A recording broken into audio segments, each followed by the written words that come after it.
Bon, du coup, je commence. Ce que je vais vous présenter, c'est un peu une réflexion depuis que j'ai commencé à utiliser Therion. Je me suis mis à Therion donc, en 2009 pour reprendre une synthèse topo du gouffre Jean-Bernard au début, qui était, on avait quasiment toutes les données qu'on avait mises sous Visual Topo et on n'arrivait pas à gérer en fait le dessin avec tous les ajouts qu'on apportait chaque année. Et du coup, j'ai pas mal tâtonné et j'ai fait plein d'essais-erreurs. Donc là, je vous montre un peu où j'en suis dans la conception d'une base de données topo qui me permette de prendre en compte toutes les topographies de l'échelle de la petite galerie à l'échelle d'un système hydrologique complet. Et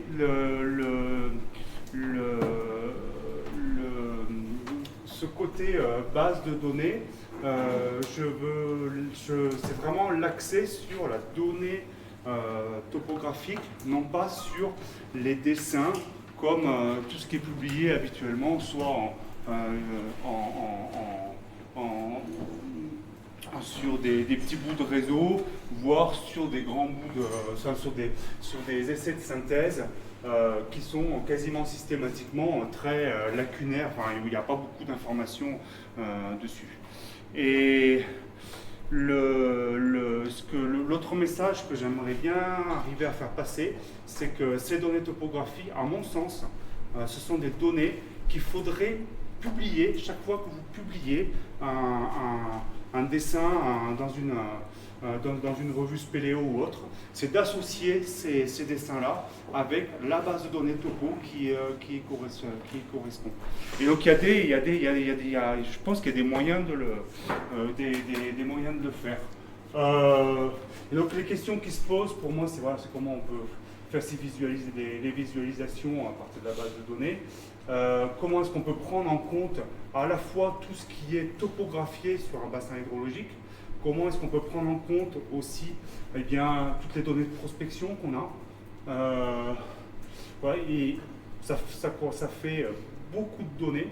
Par exemple, juste sur le massif du Foli, pour vous donner un ordre d'idée, en termes de kilomètres topographiés, à l'époque, on était aux alentours d'une soixantaine de kilomètres de topo, des trucs reliés et des trucs pas reliés. Et puis en termes de quantité de cavités à rentrer, il y avait plus de 700 cavités à rentrer.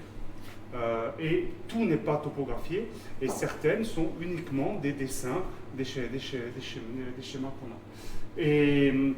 Et l'autre problématique qu'on avait, c'était tous les ans, on rajoute en moyenne 1 km d'exploration topographiée et en schéma. Donc comment on fait pour mettre à jour régulièrement cette base de données, finalement sans détruire et sans passer trop de temps à tout retravailler. Alors quelle solution quand j'avais démarré en 2009, il n'y avait quasiment que Therion qui existait à ce moment-là. En tout cas, c'est ce que j'avais trouvé, qui était facilement accessible. D'où le fait que je l'ai fait sous Therion. En termes de ce qui existe en base de données, je dirais publique, je ne connais pas grand-chose. Là, j'en cite deux qui sont basés sur des données Therion. Il y en a d'autres, je pense que c'est par les Autrichiens, qui sont avec des données Survex. C'est ça, il me semble que tu as... Non, il y a des exports Therion aussi. Il y a des exports Therion maintenant aussi. Mais il y a un club qui a des données publiques, un peu du même style que la British Cave Association, mais c'est un peu... alors sur la British Cave Association, quand vous allez sur leur repository, en tout cas je parle sur ce qui est accessible publiquement, on peut aller fouiller dans les différentes données, mais voilà, on va aller cliquer chaque fois sur des liens qui vont correspondre à des zones géographiques. Et puis après, si on descend sur les niveaux en dessous, on va être sur des cavités et on va pouvoir télécharger le fichier Therion uniquement de la cavité. Et il n'y a pas de lien, enfin en tout cas moi j'ai pas vu de lien entre les différentes cavités, que ce soit dans le même enfin en tout cas au moins dans la même région. Et c'est un peu pareil avec Cars 3D. Cars 3D, ça a été, je crois que j'ai mis quelques diapos après sur Cars 3D. C'est une base de données qui a été développée par le CNRS avec l'idée de pouvoir aller, d'avoir une carte et puis d'aller cliquer sur la zone où on veut travailler et de récupérer, enfin soit de visualiser le 3D, le 3D d'une cavité, soit de télécharger le fichier Therion, ou enfin les fichiers Therion qui correspondent à cette cavité. Et l'autre chose qui est intéressante, c'est que ici, n'importe qui peut soumettre ses données et dire mes données de cette cavité, je peux les mettre dans cette base de données là. Et si vous les avez sous Therion, très bien, vous pouvez les mettre. Si vous ne les avez pas sous Therion, il y a un convertisseur qui est associé enfin c'est un convertisseur de Visual Topo à Therion qui est associé à cette base de données. Quand vous déposez une publication, enfin, quand vous déposez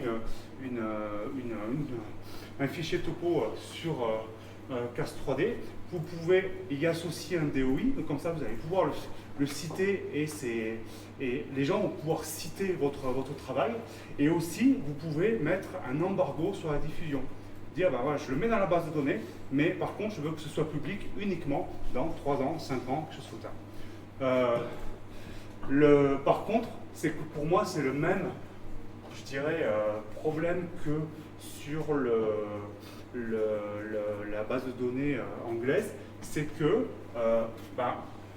vous allez pouvoir uniquement récupérer les données cavité à cavité sans aucun lien entre elles. Donc si vous voulez travailler sur une base de données qui va prendre en compte l'ensemble d'un réseau d'un bassin versant hydrographique, il va falloir que vous reconstruisiez l'ensemble.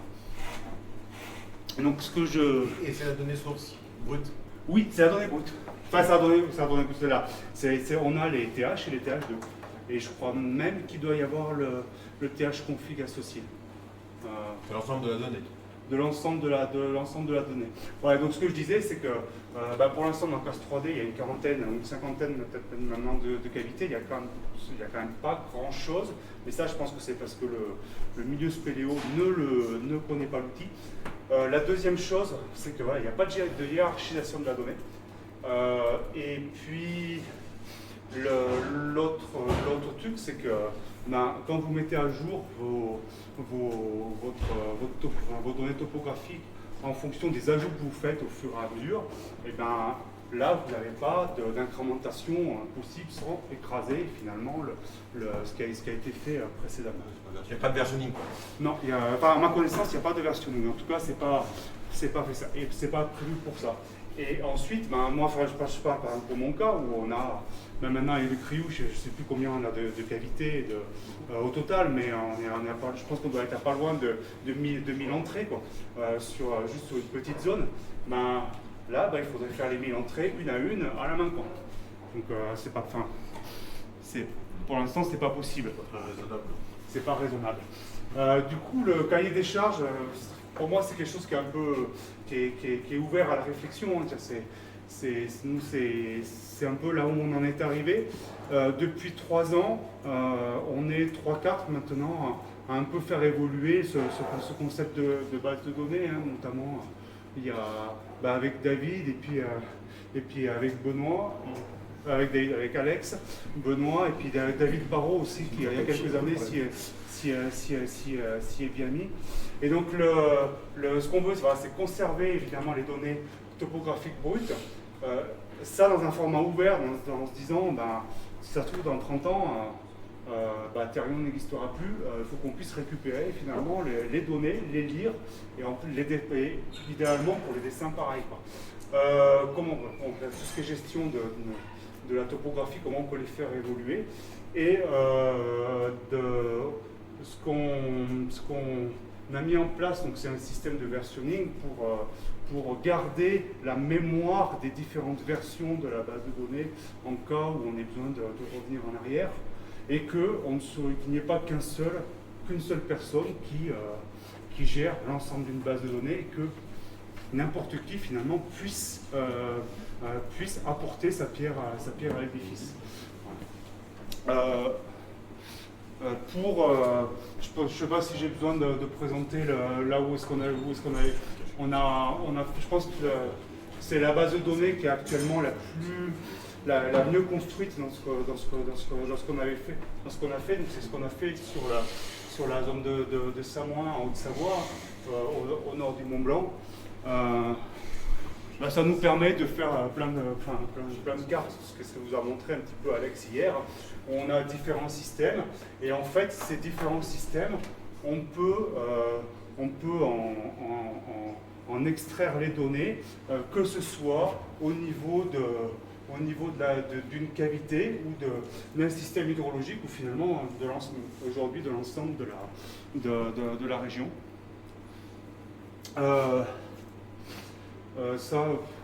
J'ai repris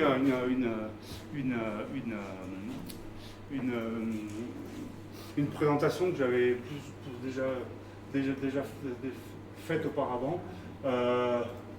Du coup, je saute certains points. Pour ceux, il y en a qui sont... J'ai vu qu'il y en avait qui n'utilisaient pas encore Therion aussi dans la salle. Donc quelques petits rappels quand même. Comment fonctionne Therion? En fait, Therion, c'est une boîte qui permet de faire une compilation. Et on va le nourrir avec des données topographiques et puis un fichier de dessin qui est ancré sur les données topographiques. Et on lui donne aussi un fichier qui explique qu'est-ce qu'on veut comme rendu à la fin, c'est-à-dire quel type de format on veut exporter, par exemple quelle échelle, quelles sont les banques de données de symboles qu'on veut utiliser, etc. Et donc on a toutes ces données-là, on compile, et puis après on a nos exports. Et donc tous ces fichiers-là sont au format texte, donc facilement lisibles. Et la base de données qu'on a construite, finalement, ça correspond que à ces trois types de fichiers-là. Donc ça, ce sont des copies de comment on a organisé cette base de données. Là, l'exemple simplement d'une toute petite partie d'une cavité. Et donc, pour travailler sur une petite portion, la petite portion elle va correspondre à un dossier dans lequel on a un dossier de données, un dossier de sortie et nos fichiers Therion au milieu. Dans le fichier de données, dans Data, voilà, on a nos données topo qui sont ici sur les points TH pour ceux qui ne connaissent pas très bien Therion. On a nos fichiers de dessin qui sont aussi dans le dossier Data. Et le squelette. Alors que le squelette Therion, c'est le squelette qui est utilisé ici, qu'on voit ici en gris derrière, qu'on utilise pour faire le dessin, c'est-à-dire pour ancrer le dessin sur le squelette topo. Et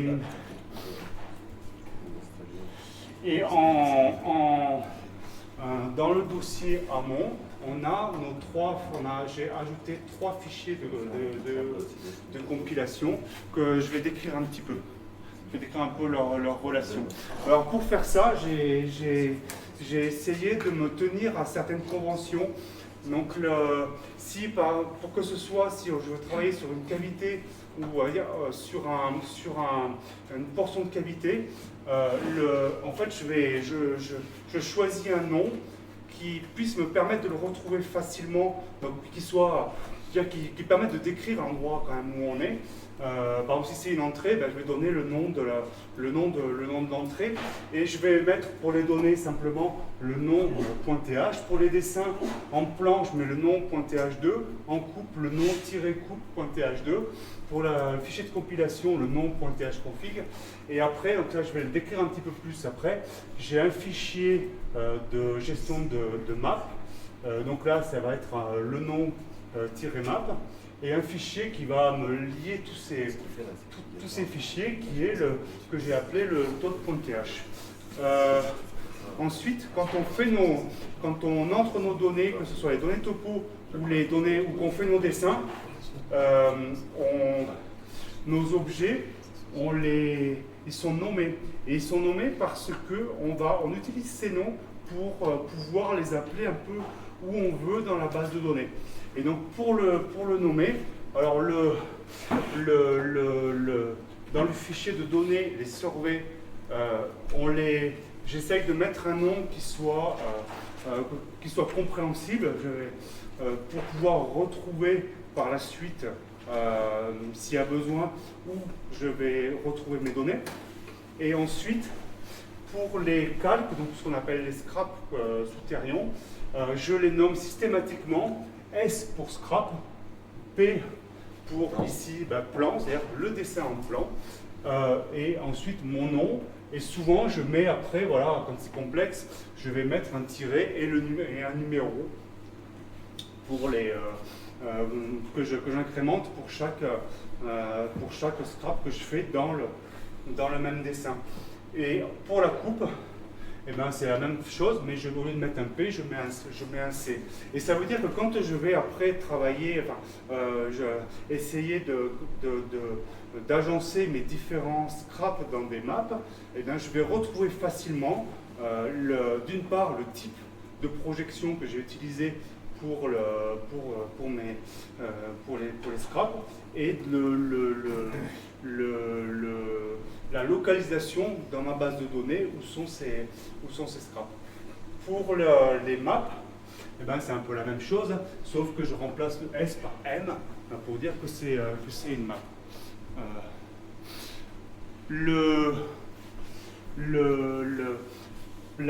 Pour expliquer un peu la liaison qu'on a entre ces différents fichiers, donc je vous ai dit là dans le dossier data, on a ces fichiers de données et ces fichiers de dessin. Donc les dessins ils sont ancrés sur le fichier de données qui est dans le même fichier, dans le même dossier data. Et ensuite, donc j'ai mon fichier qui est en amont. Vous avez vu que j'avais appelé tot.th, qui lui va appeler le fichier de données th et le fichier de dessin. Et il appelle aussi le fichier map qui est dans le même dossier. Ce fichier map, il définit en fait comment on agence les scraps dans notre dessin, pour dire, par exemple, quand on a des galeries qui sont superposées, eh ben, le scrap numéro 1, il est au-dessus du scrap numéro 2. J'avais fait voilà, je ne sais pas si c'est lisible. Ça c'est l'exemple de ce fichier-là, où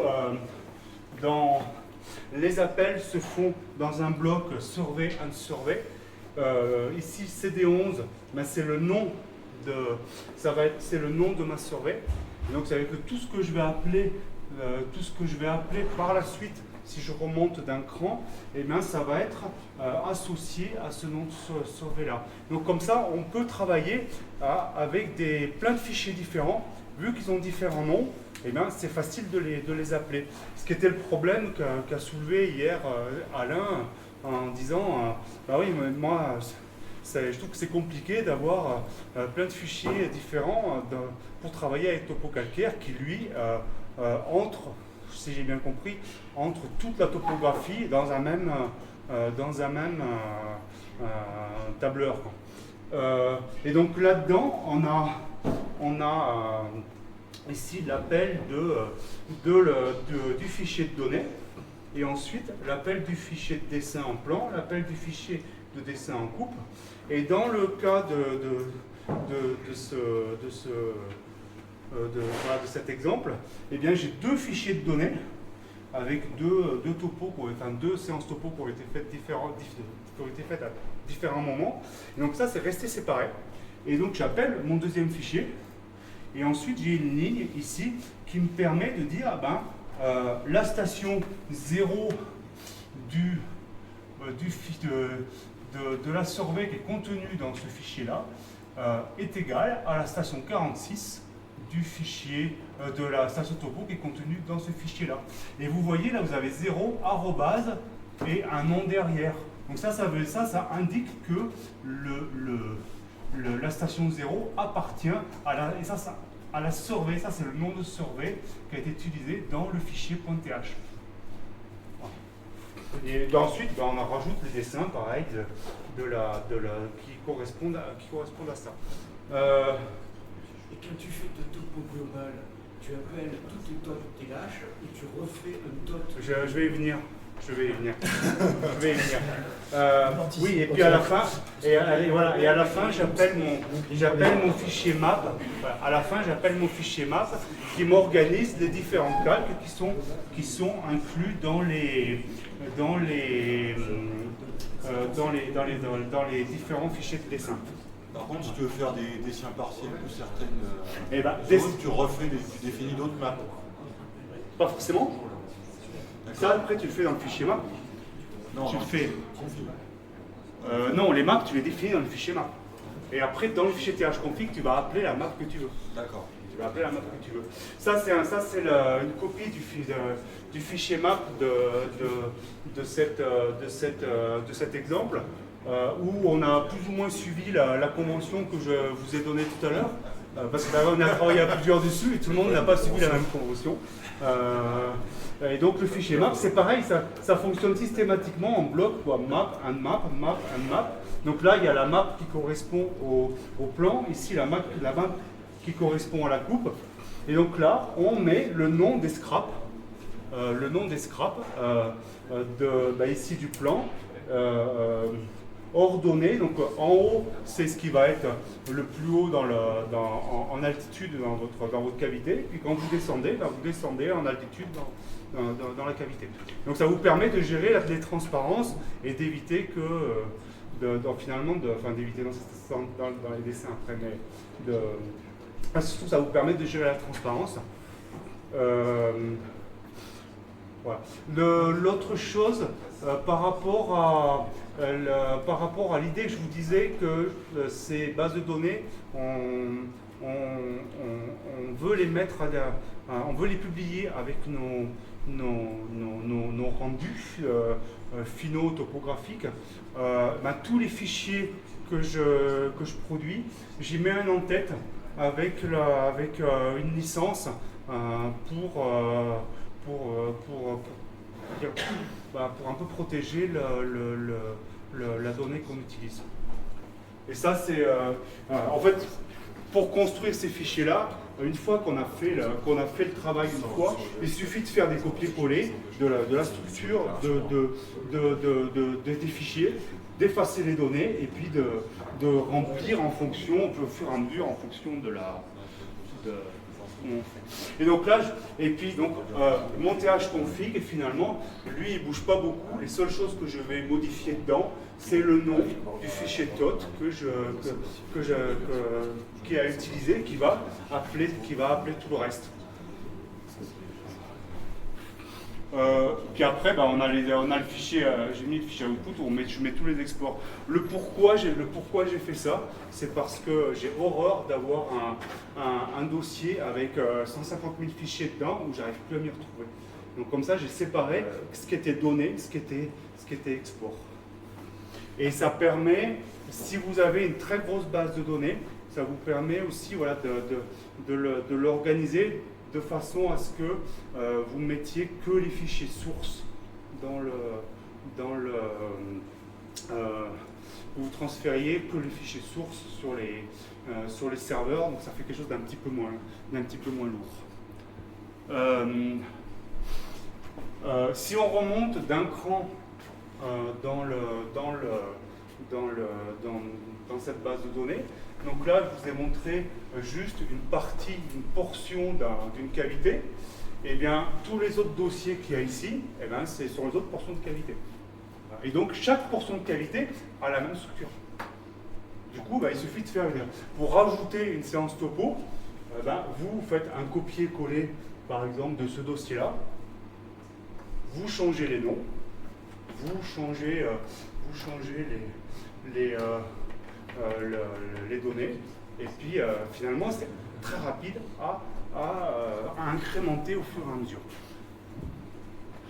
Et en amont de ça, c'est pareil, ça c'est inclus dans un dossier de données où et dans ce dossier-là, on va retrouver un dossier d'export et puis nos dossiers de configuration, de gestion de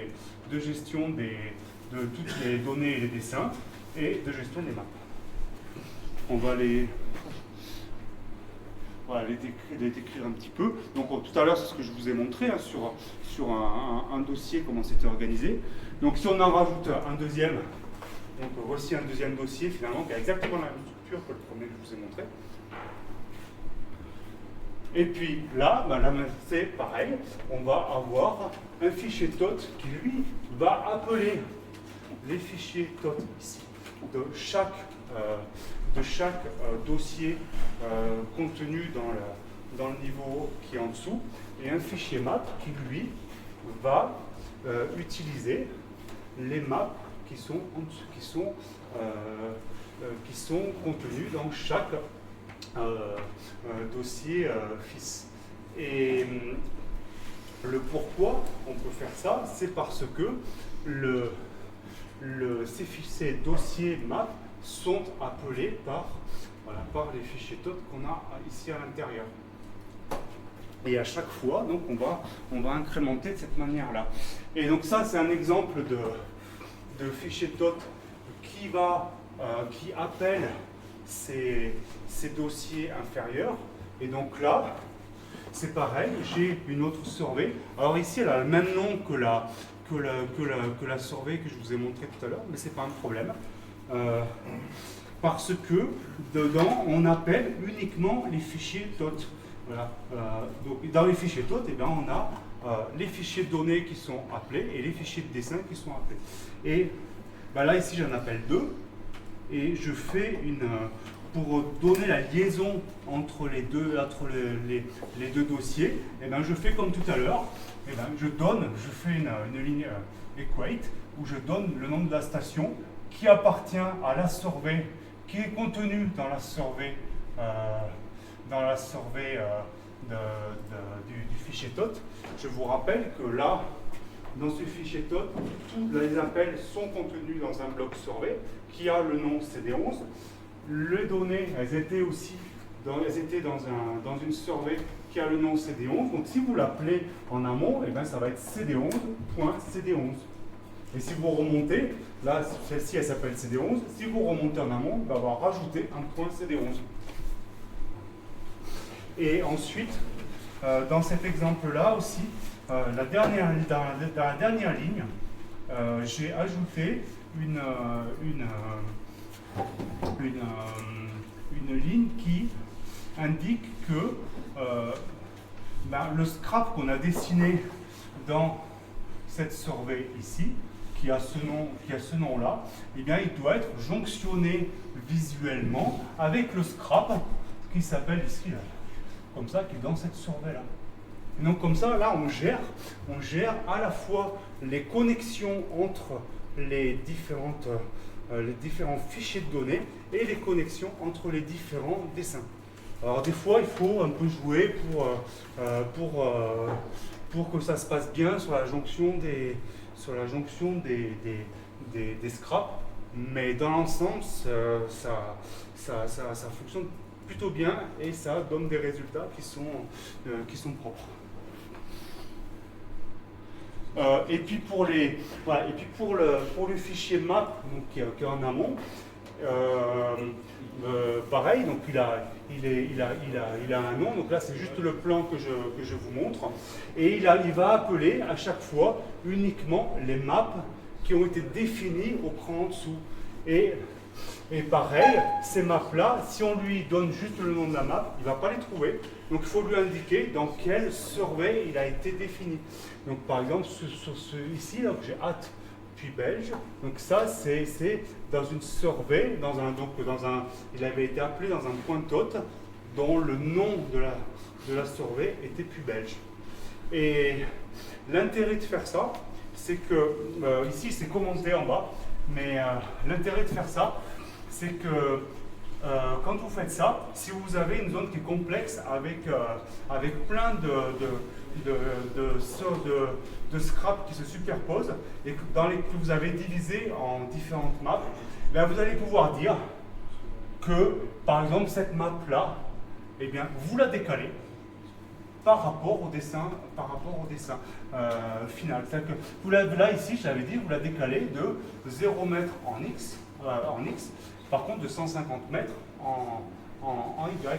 Et donc, et on lui dit que, ici, il y a le terme below, pour dire que cette map-là, elle est située en dessous des autres, finalement, de l'ensemble de la topo. Et donc, en termes de rendu, ce que vous allez avoir, c'est vous allez avoir votre dessin, la zone qui correspond à cette map-là, qui est grisée sur le dessin, et le dessin, effectivement, qui correspond à cette map-là, qui est shifté de 150 mètres, multiplié par l'échelle, évidemment, de votre export au-dessus. Et donc, ça va être beaucoup plus visible.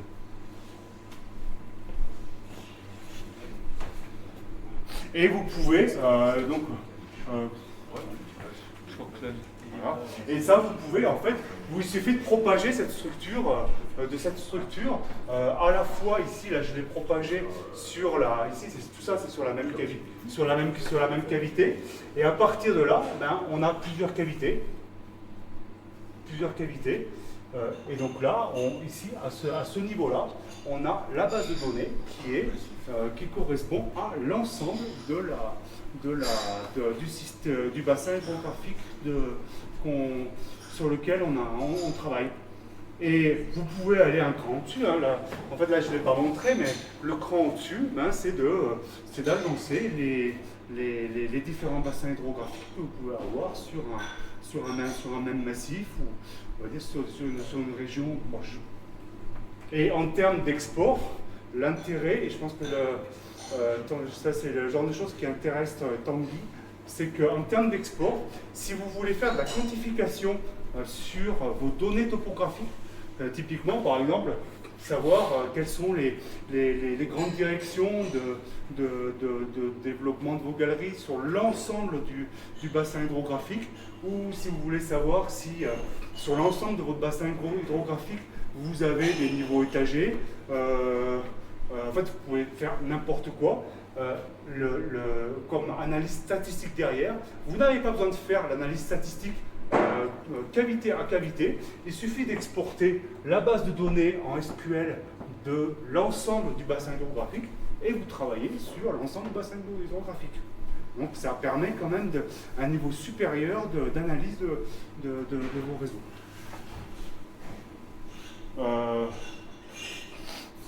Alors, quelques choix que j'ai fait pour cette structure-là, je l'indique parce que c'est des questions qu'on m'a déjà posées.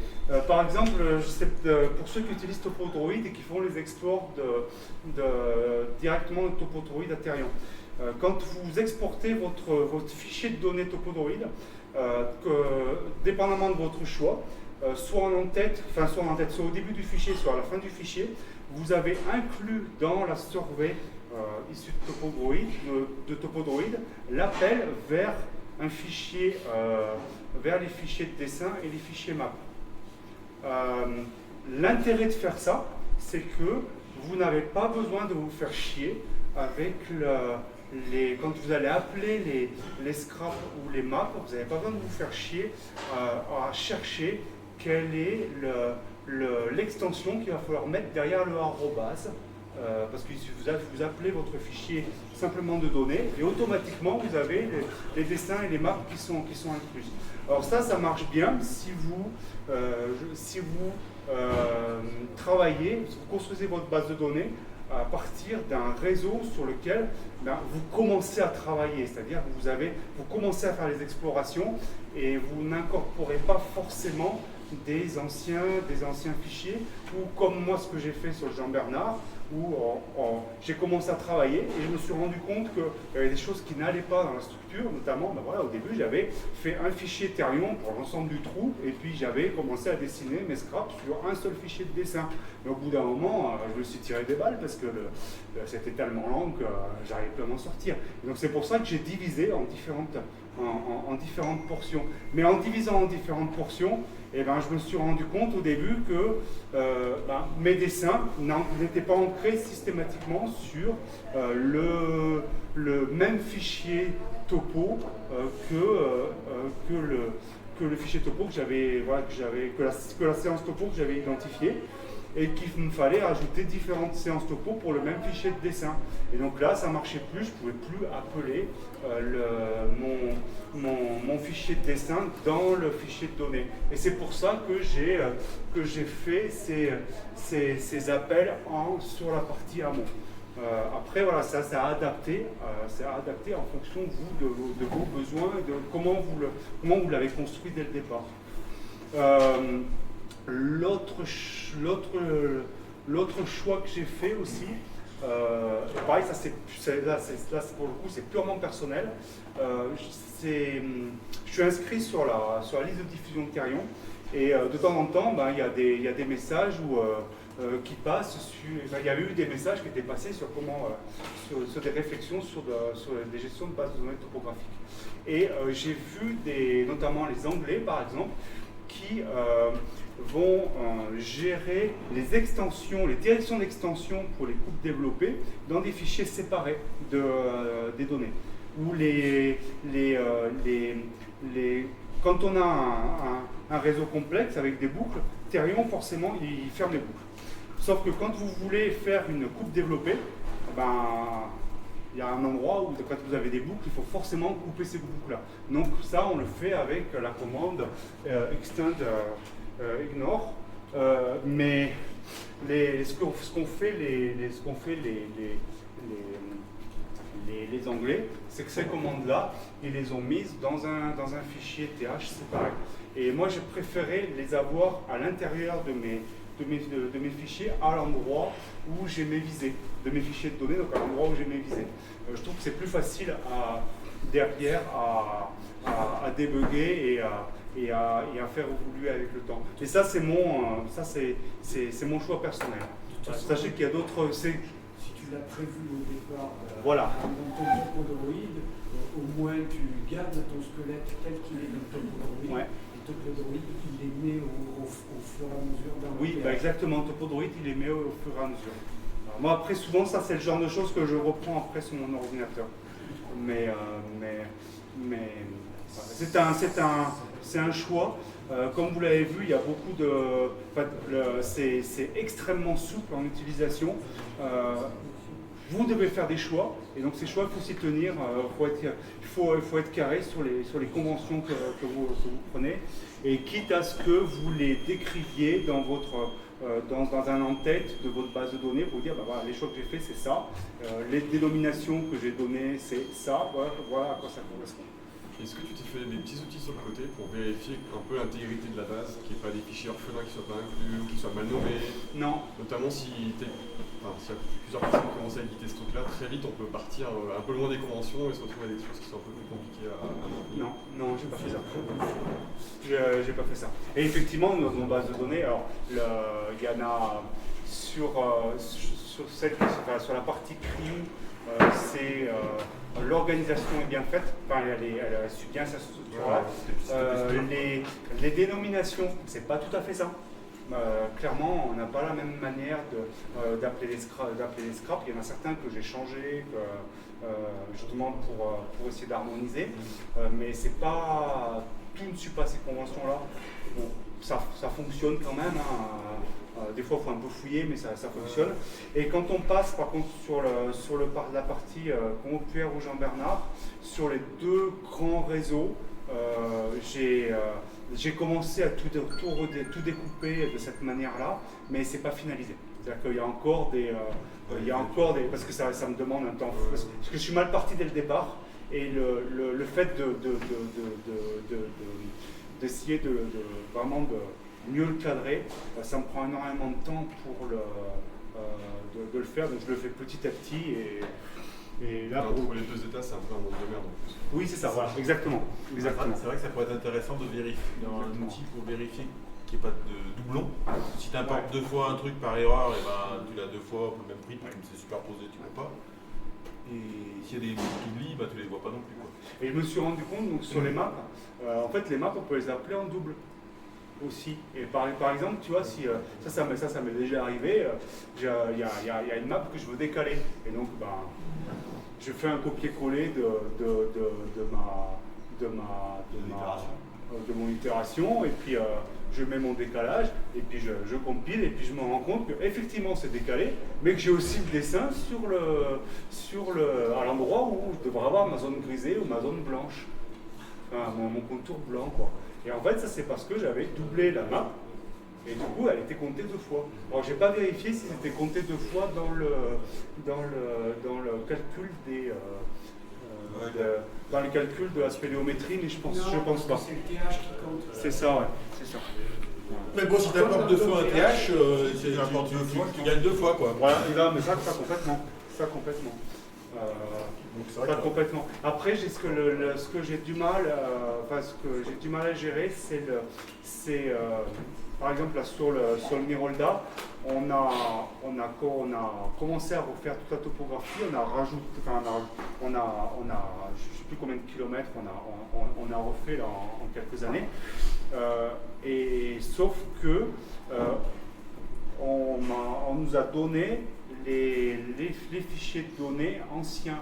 Du coup, je les ai rajoutés dans la base de données, les fichiers de données anciens. Et même quand je les mets quand je mets un flag dupliqué sur les données anciennes, de façon à ce que ça ne compte pas dans la spéléométrie globale du trou, pour les dessins, on va dire pour les dessins en plan, en coupe développée, etc., il n'y a pas de problème, c'est transparent. En revanche, quand on exporte les 3D, on a les deux, on a à la fois la nouvelle topo et la partie qui est dupliquée. Du coup, je trouve que c'est pas très chouette. Du coup, ce que j'ai fait là, pas de partout, mais sur beaucoup de fichiers de données où je les ai dupliqués, en fait, j'ai juste commenté. J'ai gardé ces données-là, mais je les ai commentées. Donc comme ça n'apparaît plus dans les exports 3D. L'inconvénient, c'est que dans les stats derrière, je n'ai plus l'information de combien de glisères dupliquées. C'est juste que par défaut du machin 3D, ouais, c'est ça. Il affiche les dupliqués. Mais tu crois que c'est une option, tu peux Oui, il y a une option, tu peux le virer. Il y a une option, tu peux le virer. Vraiment, tu peux définir quand des mais même sur leur. Le problème, c'est qu'elle apparaisse par défaut. Mais je crois que c'est juste un. Et à chaque fois, il faut y retourner. Ouais, c'est ça, oui. Donc tu recherches ton peu. C'est ça. Voilà, c'est ça. Donc tu peux pas l'enlever. une option pour charger sans les. Tu parles qu'à chaque fois, tu parles de travail collaboratif, il y a combien de personnes concrètement qui travaillent sur le réseau en disant. Alors, on n'est pas beaucoup. Clairement, on n'est pas beaucoup. Là, ici, sur l'ensemble de Samoin, il y a moi qui ai construit l'arborescence et qui est les droits. Il y a Alex qui a énormément bossé dessus aussi. Il y a Charlotte, il y a Martin et qui c'est qui nous a. Tu dis ?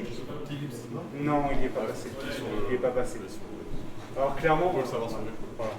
Donc, il y a l'intégration continue, choses comme ça, pour vérifier un peu petit pull request qui lance d'Ethereum, ce genre de choses. Enfin, on travaille avec des pull requests, et ça marche plutôt pas mal. Et c'est chacun par contre qui lance Ethereum de son côté, c'est pas sur GitHub qu'il y a une intégration continue pour lancer Ethereum automatiquement et. Non, ça tu fais un clone de la base de données sur ton ordinateur local et tu fais les modifs, tu compiles quand ça marche, tu envoies. Exactement. La chose que je trouve simple à gérer, c'est si tu as plusieurs à modifier à peu près dans le même endroit. Ouais. Des fois on a des conflits, effectivement, des fois j'ai des conflits de gérer sur les modifications. Mais c'est quand même assez rapide à. Oui, puis c'est tellement grand que statistiquement, Ouais, sur le même réseau, sur la même qualité. Voilà, il y a des questions qui ont été posées déjà, c'est un petit peu sur cette diapo-là. Cette base de données, pour la publier, j'ai fait le choix de la mettre sur GitHub pour plusieurs raisons. J'aurais pu la mettre sur d'autres systèmes de versionning, mais j'ai choisi GitHub pour plusieurs raisons. La première raison, c'est que c'est un accès libre à n'importe quelle personne. On peut y mettre une licence libre sans aucun problème, même si c'est Microsoft qui est le patron de GitHub. On peut y associer un DOI. Donc le DOI, je vous l'ai dit, c'est un numéro unique qui permet de citer derrière et d'avoir la reconnaissance finalement du travail qui a été fait. Et ça permet donc un versionning, c'est-à-dire que on peut remonter à toutes les versions qui ont été déposées sur le serveur, sachant que chaque fois qu'on fait un incrément, eh bien, on ne modifie que ce qu'on va modifier, c'est uniquement ce qu'on a modifié. C'est-à-dire que tout ce qui est déjà existant, qu'on n'a pas modifié, on ne s'amuse pas à chaque fois à l'uploader nouvellement. Et puis, ça permet un travail collaboratif. Alors ça, j'ai encore du mal à le faire passer, à faire passer le message. J'ai la chance quand même que sur les bases de données sur lesquelles je travaille, on fait de la première, mais on ne fait pas 50 km de première par an. Donc quand il y a quelques centaines de mètres de première, j'arrive à juste récupérer les données, retravailler les dessins et les mettre dessus. Mais l'idée, c'est quand même que quelqu'un d'autre plus tard puisse se l'approprier et apporter sa pierre à l'édifice.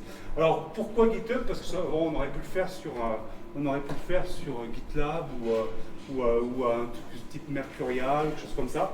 Les deux raisons, c'est d'une part parce que là j'ai pas besoin d'avoir un serveur à moi pour mettre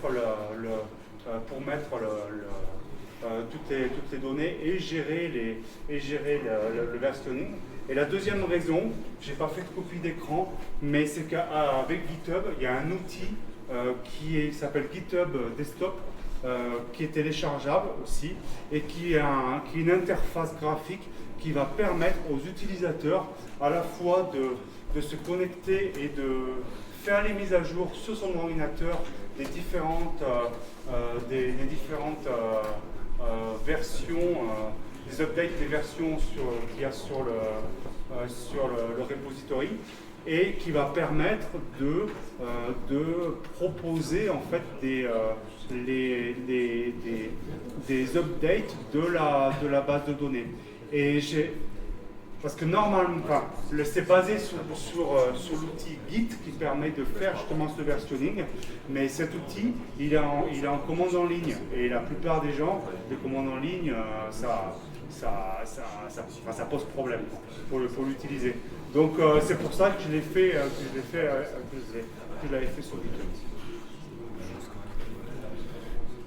Après, toi tu posais la question, voilà, tu vois là, sur la timeline, il n'y a que Alex et moi là, qui apparaissent. Donc toi, on n'est pas beaucoup.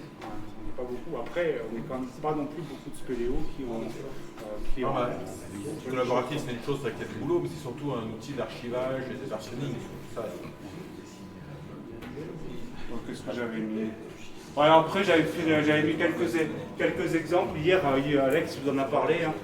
C'est quelque chose qu'il essaye de mettre en place sur la pierre Saint-Martin. Et